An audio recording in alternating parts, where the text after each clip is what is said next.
Hello students. अब हम लोग कुछ एनसीईआरटी का क्वेश्चन करेंगे। तब 6.1 हमारे एक्सरसाइज में है कि predict the direction of induced current in situation described by the following figures 56.51 A to F. ये एक्चुअली 5 क्वेश्चन है। तो ये आपको लेंज लॉ और फैराडेज लॉ पे बेस्ड क्वेश्चन है हमारा। तो गौर से देखो, पहला है हमारा कि जब ये मैग्नेट हमारा कॉइल के नज़दीक जाए, तो जब ये मैग्नेट हमारा कॉइल के नज़दीक जाएगा, तो लिंक्ड मैग्नेटिक फील्ड क्या होंगे? बढ़ेंगे।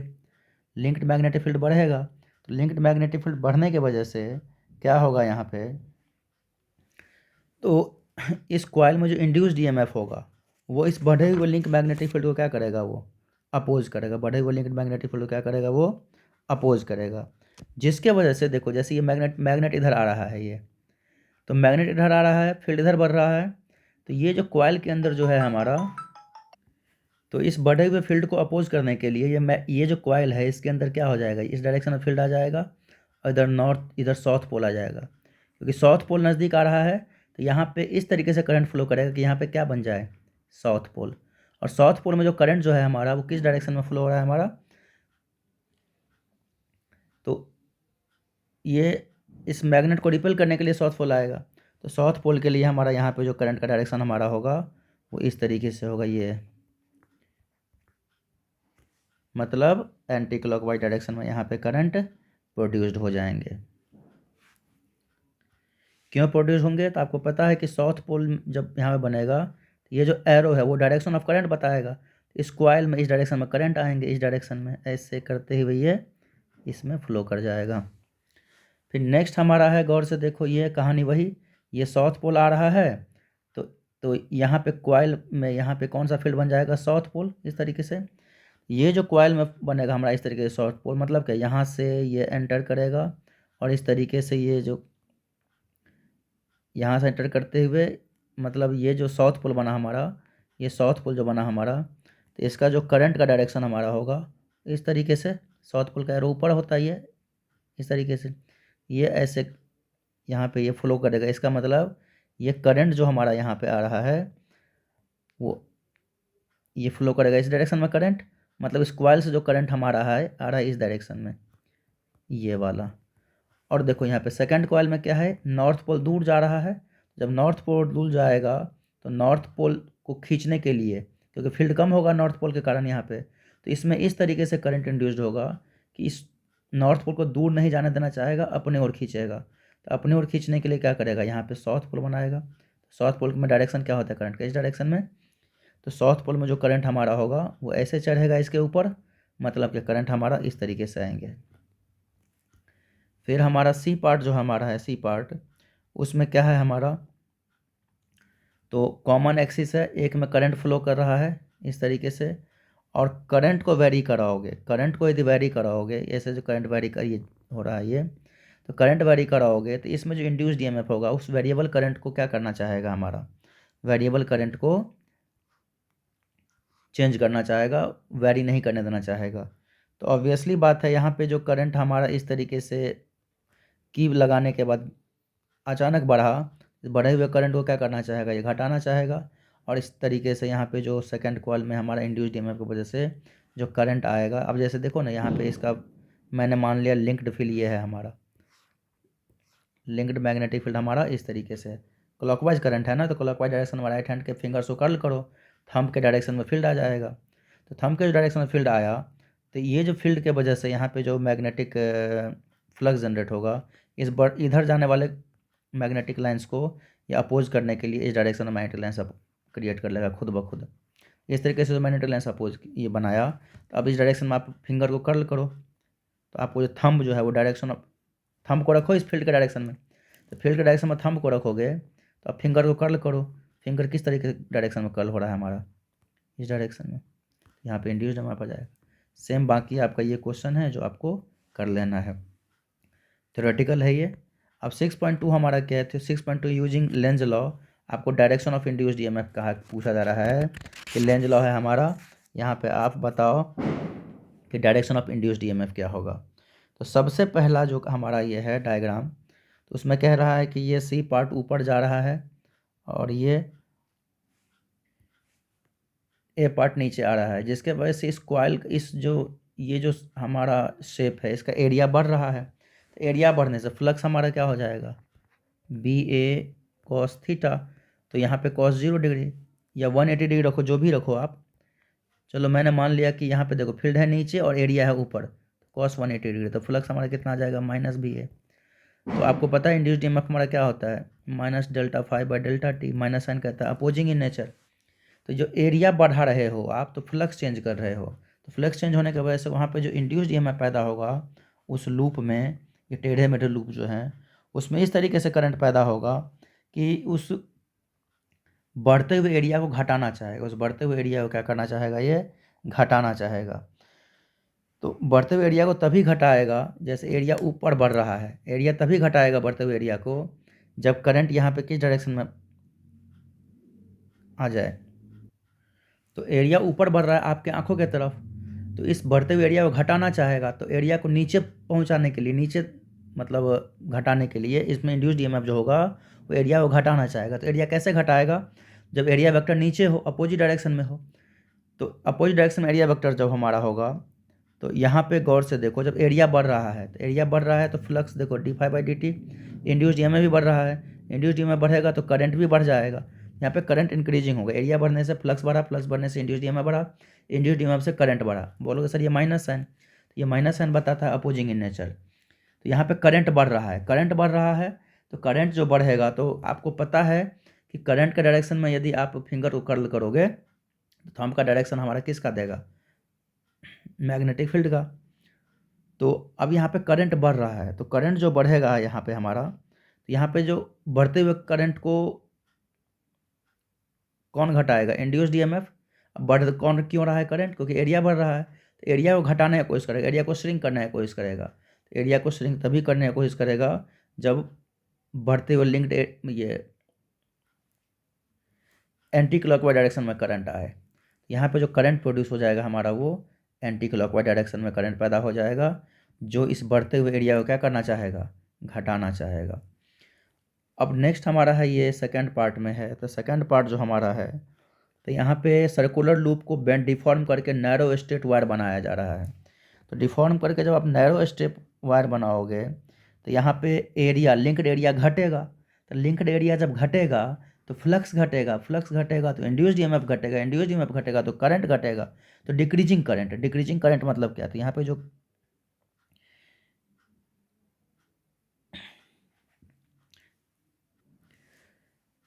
तो यहाँ पे फ्लक्स जो चेंज आ रहा है यहाँ पे, तो वो क्या हमारा आ रहा है, कम हो रहा है, करंट कम हो रहा है, इंड्यूस्ड ईएमएफ कम हो रहा है। और फील्ड है बाहर की ओर, जब फील्ड बाहर की ओर है और करंट घट रहा है, इंड्यूस्ड करंट किधर जाएगा, इंड्यूस्ड करंट हमारा इसमें उस घटते हुए करंट को बढ़ाने के लिए एंटी क्लॉकवाइज। बोलो सर यहाँ भी एंटी क्लॉकवाइज, यहाँ भी एंटी क्लॉकवाइज। यहाँ पे एरिया तो बढ़ रहा था लेकिन फील्ड अंदर की ओर था, यहाँ पे एरिया घट रहा है और फील्ड बाहर की ओर है। तो इस केस में हमारा यहाँ भी इंड्यूस्ड ईएमएफ क्या हो जाएगा, हमारा एंटी क्लॉकवाइज डायरेक्शन में इंड्यूस्ड करंट, ताकि वो घटते हुए एरिया को बढ़ाया जा सके। अब नेक्स्ट, ये थ्योरेटिकल है, आप लेंज लॉ पे बेस्ड है ये हमारा। अब नेक्स्ट हमारा एक लॉन्ग सोलेनॉइड है, नेक्स्ट हमारा एक लॉन्ग सोलेनॉइड है जिसके पास टोटल नंबर ऑफ टर्न कितना, हमारा 15 टर्न्स पर सेंटीमीटर। तो नंबर ऑफ टर्न कितना हो गया, 15 टर्न्स पर सेंटीमीटर। तो 15 टर्न्स पर सेंटीमीटर, पर सेंटीमीटर को 10⁻² मीटर में कन्वर्ट करो, कितना हो जाएगा, 15 × 10⁻² टर्न्स पर मीटर। ये -2 ऊपर जाएगा तो +2 हो जाएगा, एन आ गया।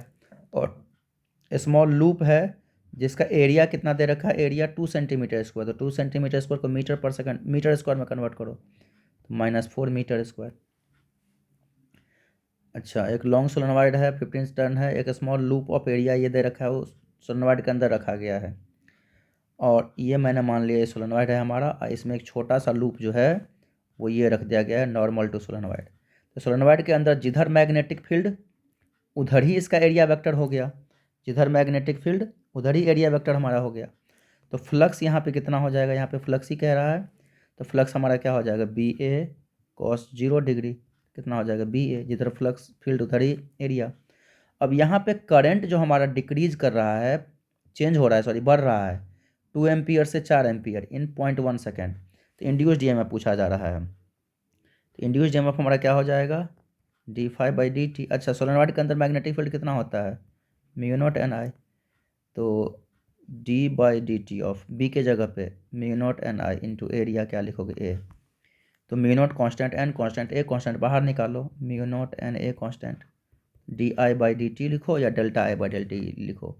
तो μ0 का वैल्यू कितना होता है, 4π × 10⁻⁻⁷। नंबर ऑफ टर्न कितना है, 15 × 10⁻²। और एरिया कितना दे रखा है, आप ये भी ऊपर देखे हो, 2 × 10⁻⁻4। और di/dt rate of change of current, तो final current minus initial current. तो फाइनल करंट हमारा 4 एम्पियर, इनिशियल करंट 2 एम्पियर। तो क्या लिखोगे यहाँ पे, 4 - 2 बाई कितने टाइम में, 0.1 सेकेंड में। तो यहाँ पर ΔI/dt भी लिख सकते, कोई दिक्कत नहीं है। तो 0.1 से डिवाइड करो, तो आप सॉल्व करोगे तो 7.5 × 10⁻⁻6 वोल्ट हमारा आंसर इसका आ जाएगा। ये क्वेश्चन नंबर हमारा 3rd था। थ्योरेटिकल क्वेश्चन थोड़ा सा टाइम लगा देता है और उसका उतना मीनिंग भी नहीं है, मीनिंगलेस है थ्योरेटिकल क्वेश्चन में, क्योंकि ये क्लास में ही बेसिक चीज़ें बता दिए जाते हैं। मेन न्यूमेरिकल होता है जो हम लोग अभी शुरू कर रहे हैं। अब नेक्स्ट हमारा है बच्चों, नेक्स्ट हमारा 6.4। एक रेक्टेंगुलर वायर है जिसका साइड 8 सेंटीमीटर एंड 2 सेंटीमीटर है और इसमें एक छोटा सा कट है। अच्छा कोई बात नहीं, ये मूव कर रहा है कितने से, हमारा 0.3 टेस्ला में मूव कर रहा है। और EMF develop across the cut if velocity of please 1 centimetre पर सेकेंड। तो यहाँ पे कह रहा है कि इंड्यूस्ड EMF हमारा क्या हो जाएगा। अच्छा, तो अब देखो कहानी क्या है इसके पीछे। इसके 2 पार्ट है हमारा, तो एक पार्ट बना देंगे तो दूसरा खुद ब खुद बना लोगे आप। तो यहाँ पे एक यूनिफॉर्म अंदर वाला मैग्नेटिक फील्ड ये मैंने मान लिया, ये हमारा इनवर्ड मैग्नेटिक फील्ड है। और इसमें एक लूप है, उसमें कट लगा हुआ है, इस तरीके से कट लगा हुआ है, छोटा सा कट। ये आप इसको आपने क्या दे दिया, वेलोसिटी दे दिया v, इसको दे दिया आपने वेलोसिटी v। तो यहाँ पे देखो इस वायर में देखो इंड्यूस्ड EMF होगा ही नहीं, ना ही इस वायर में होगा, यहाँ पे कट लगा हुआ है। तो आप जो है यहाँ पे इंड्यूस्ड EMF यही ना भाग रहा है ये v वेलोसिटी से, इसी में इंड्यूस्ड EMF हो जाएगा। इंड्यूस्ड EMF हमारा क्या हो जाएगा, BVL। ये दोनों में भी होगा, दोनों पैरेलल में हो जाएंगे। सर्किट बनाओगे तो ये भी पैरेलल, ये भी पैरेलल। तो एक वायर में जितना इंड्यूस्ड EMF होगा, इस वायर में भी उतना इंड्यूस्ड EMF होगा। अब दोनों का डायरेक्शन भी सेम होगा। तो सर्किट बनाओगे तो आपका कैसा बनेगा, पहला वायर में इंड्यूस्ड EMF ऊपर, दूसरे में नीचे। इस वायर में कोई इंड्यूस्ड EMF होगा ही नहीं, इसमें भी एक ऊपर दूसरा नीचे, और नीचे वाले में कोई होगा नहीं। तो इंड्यूस्ड EMF हमारा क्या हो जाएगा, ये BVL। दोनों बैटरी की तरह बिहेव किया, सेल की तरह, दोनों पैरेलल में, तो नेट इंड्यूस्ड EMF हमारा क्या हो जाएगा, BVL। तो यहाँ पे B का वैल्यू पता है, V का वैल्यू पता है, L का वैल्यू पता है। तो B यहाँ पे कितना है हमारा, B हमारा है 0.3 टेस्ला, तो 0.3। वेलोसिटी कितना हमारा है इसका, वेलोसिटी है हमारा, कहाँ गया, 1 सेंटीमीटर पर सेकेंड। तो 1 × 10⁻⁻2 मीटर पर सेकेंड। V और L है, लेंथ कितना है हमारा इसका, लेंथ है हमारा 8 सेंटीमीटर। बड़े साइड किससे ले रहे हो ना, तो 8 सेंटीमीटर। तो 8 सेंटीमीटर मतलब क्या, 0.08 मीटर। इसको सॉल्व करोगे तो 2.4 × 10⁻⁻4 वोल्ट, ये आ गया। ये पार्ट का था। बी पार्ट में क्या है, छोटे वाले पोर्शन से जो 2 सेंटीमीटर वाला पोर्शन है ना, उसके थ्रू आप इसको मूव करा दिए, इस तरीके से 2 सेंटीमीटर वाला पोर्शन मूव करा दिए। इसमें जो इंड्यूस्ड EMF होगा वही कहानी, BVL। इसमें भी BVL, तो नेट EMF तो वही BVL होगा। तो B है, V है। अब L जो है हमारा वो छोटा साइड वाला हो जाएगा, 2 सेंटीमीटर है ये, 2 सेंटीमीटर, ये 8 सेंटीमीटर। 2 सेंटीमीटर का लिखोगे 0.02 मीटर, 02। सॉल्व करो इसको, इसका आ जाएगा 3 दूना 6, 6 × 10⁻⁻5 वोल्ट। अब देखो नेक्स्ट हमारा 6.5, वही कहानी सेम। अब 1 metre long metallic rod is rotated with angular frequency. Angular frequency मतलब एंगुलर वेलोसिटी दे रखा है। तो आप कह रहा है यहाँ पे मैग्नेटिक फील्ड भी दे रखा है, आपका सारा कुछ कहानी दे रहा है, कैलकुलेट इंड्यूस्ड EMF। तो इंड्यूस्ड EMF हमारा क्या होता है, कोई रॉड रोटेट करता है तो B⍵L²/2। तो 1/2 फील्ड कितना है हमारा 0.5 टेस्ला, ओमेगा कितना है 400 पर सेकेंड, और लेंथ कितना है हमारा, लेंथ हमारा दे रखा है यहाँ पे 1 मीटर, तो 1 का स्क्वायर। सॉल्व करो 400 200 100 वोल्ट आ जाएगा। तो ये हमारा क्वेश्चन नंबर 6.5 था।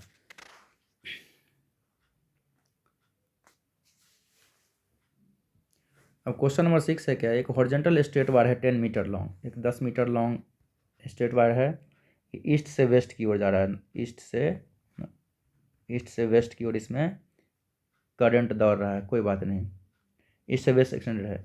और ये गिरना शुरू किया कितने से, 5 मीटर पर सेकंड स्पीड से, right angle to horizontal component of earth magnetic field, कोई बात नहीं। तो मैग्नेटिक फील्ड कितना दे रखा है यहाँ पे, 0.30 इंटू 10⁻⁴ टेस्ला मान लो मैग्नेटिक फील्ड का unit, weber per metre square tesla ही होता है। तो ईएमएफ पूछा जा रहा है, तो कोई भी चीज़ गिर रहा था तो ईएमएफ हमारा क्या होता है, वेलोसिटी के कारण, BV/L sin थीटा। यहाँ पर राइट एंगल बना रहा है तो sin 90 डिग्री होगा। बी कितना है 0.30 इंटू 10⁻⁴, वेलोसिटी कितना 5 और लेंथ कितना 10 और sin 90 कितना होगा 1। इंडिविजुअल ईएमएफ सीधे निकाल दो, ये आ जाएगा आपका 1.5 इंटू 10⁻³ वोल्ट। ए पार्ट बन गया हमारा। B part direction of induce current, direction of induce current आप निकाल दो फ्लेमिंग्स लेफ्ट हैंड रूल से। और which the wire is a higher electrical potential which end, ये भी आपको वही बता दिए हैं, जब कोई चीज़ मूव करेगा तो आप ये भी फ्लेमिंग लेफ्ट हैंड रूल से निकाल लोगे। यहाँ पर डायरेक्शन ऑफ इंड्यूस क्या होगा, किधर बैटरी पोटेंशियल हाई होंगे। तो यहाँ पे अब नेक्स्ट हम लोग करने वाले हैं 6.7 कि एक करंट है हमारा, एक सर्किट है हमारा, और सर्किट में करंट जो है हमारा 5 एम्पियर से 0 एम्पियर कितने टाइम में हो रहा है, 1 सेकेंड में। तो ΔI/ΔT कितना होगा, चेंजिंग करंट 5 - 0 भाई कितना टाइम में 0.1 कितना आ जाएगा, 5/0.1 कितना आ जाएगा 50। और यहाँ पे एवरेज ईएमएफ कितना दे रखा है, एवरेज ईएमएफ कितना रखा है 200 वोल्ट। तो सेल्फ इंडक्टेंस पूछा जाता है, L∆I/ΔT हमारा क्या होता है, इंड्यूस्ड ईएमएफ। तो L इंटू ΔI/ΔT कितना होगा 50 इक्वल टू इंड्यूस्ड ईएमएफ कितना हमारा है 200। तो काट दो 4 से, तो सेल्फ इंडक्टेंस कितना आ गया हमारा 4 हेनरी। सेल्फ इंडक्टेंस कितने हमारे हो गए इसके आगे 4 हेनरी। अब देखो बच्चे, हम लोग जेई मेन का प्रीवियस ईयर क्वेश्चन करेंगे। क्या है ये, 27 जुलाई 2021 शिफ्ट 2 में पूछा है। In given figure magnetic flux through loop increases accordingly. तो फ्लक्स दे रखा है कितना 10t² + 20t। तो कह रहा है मैग्नेट्यूड ऑफ करंट, तो इंड्यूस्ड ईएमएफ हमारा क्या हो जाएगा d∅/dt। तो d/dt और फाई हमारा कितना है 10t² + 20t कितना हो जाएगा d/dt of 10t² + d/dt of 20t। तो यहाँ पे इंड्यूस्ड ईएमएफ क्या हो जाएगा 10 बाहर निकालो, d/dt ऑफ t² + 20 बाहर निकालो dt/dt। तो 10t² का डिफरेंस कितना होगा 2t + 20 dt/dt 1। तो कितना हो जाएगा 20t + 20 इंड्यूस्ड ईएमएफ आ गया। तो इंड्यूस्ड करंट हमारा क्या हो जाएगा इंड्यूस्ड ईएमएफ बाय R। तो 20t + 20 बाय रेजिस्टेंस कितना दे रखा है इसमें 2 ओम। 2 तो 2 यहाँ पे कॉमन लो 10t + 10/2, 2 से 2 कट गया। तो करंट कितना आ गया 10t + 10। अब यहाँ पे टाइम का वैल्यू कितना दे रखा है 5 सेकंड, डालो यहाँ पे। करंट हमारा क्या हो जाएगा 10 × 5 + 10 कितना आ जाएगा 60। अब यहाँ पे सारा कुछ जो है हमारा मिली एम्पियर में पूछ रहा है, तो 60 मिली एम्पियर हो गया। तो इस तरीके से हम ये क्वेश्चन प्रीवियस ईयर का क्वेश्चन बना डाले। डिफ्रेंशिएशन पर ज़्यादा क्वेश्चन आते हैं और एनसीईआरटी के ही क्वेश्चन लगभग होते हैं। अब ये क्वेश्चन क्या है हमारा कि ये हमारा क्वेश्चन पूछा गया है, ये क्वेश्चन हमारा जेई मेन में 2021 जुलाई में। Consider an electrical circuit containing two way switch S initially S is open. अच्छा, then T1 is connected to T2। T1 को पहले T2 से कनेक्ट कर दो।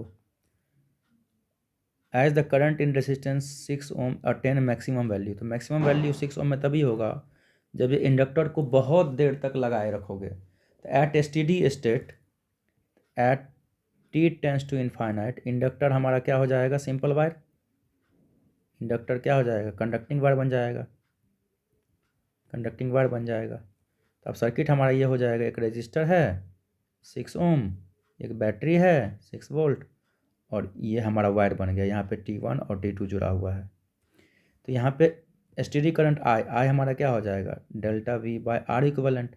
तो 6/6 कितना हमारा हो जाएगा यहाँ पे ΔV 6 वोल्ट और रेजिस्टेंस 6 कितना होगा 1 एम्पियर। तो करंट यहाँ पे कितना आ गया 1 एम्पियर। अच्छा, फिर कह रहा है कि कुछ देर के बाद स्टेडी स्टेट लगाने के बाद अब इसको क्या किया गया, इसको छोड़ा के इसमें लगा दिया गया। तो इंडक्टर में जो हमारा करंट 1 एम्पियर दौड़ रहा था, छुड़ाते ही तुरंत तो जीरो होगा नहीं, तो इंडक्टर में अभी भी करंट हमारा कितना आ जाएगा 1 एम्पियर ही हो जाएगा। अब इंडक्टर में 1 एम्पियर करंट दौड़ रहा है क्योंकि इंडक्टर अपोज करेगा चेंज इन करंट को। कनेक्शन हटाते ही तुरंत 1 एम्पियर जीरो होगा नहीं, और उसी टाइम में आप T3 से कनेक्ट किए, अब ये इंडक्टर के पास 1 एम्पियर करंट है, अब इसमें फ्लो होना शुरू हो जाएगा, इसमें फ्लो होना शुरू हो जाएगा और टाइम के साथ धीरे धीरे डिक्रीज़ करेगा। तो छुड़ाते ही यहाँ पे पोटेंशियल डिफरेंस कितना हो जाएगा, V = I × R। आई कितना 1 एम्पियर और रेसिस्टेंस कितना दे रखा है यहाँ पे हमारा 3, कितना हो जाएगा हमारा यहाँ पे आंसर 3 वोल्ट। यहाँ पे कितना आ जाएगा हमारा आंसर 3 वोल्ट। इस बात को याद रख लेना कि स्टेडी स्टेट पे इंडक्टर किसकी तरह बिहेव करेगा, सिंपल वायर की तरह। और एक बार जो करंट इंडक्टर में फ्लो किया, कनेक्शन हटाते तुरंत जीरो नहीं होगा, कनेक्शन हटा के दूसरे जगह कनेक्शन लगाओगे तो तुरंत जीरो नहीं होगा, करंट को क्लोज लूप मिलेगा। क्योंकि देखो इंडक्टर में इंड्यूस्ड ईएमएफ आ गया ना, जब इंडक्टर में इंड्यूस्ड ईएमएफ आ गया, करंट आ गया, तुरंत ये जीरो नहीं होगा क्योंकि इंडक्टर उसको अपोज करेगा चेंज होने को। जब दूसरे सर्किट में लगा दे, दूसरे सर्किट में वही करंट फ्लो करना शुरू कर देगा। तो इस केस में हमारा I = V/R से या V = IR से पोटेंशियल ड्रॉप कितना रजिस्टर पे होगा ये आप देख रहे हैं, क्योंकि स्विच को डायरेक्ट इमीडिएटली बंद किया गया है।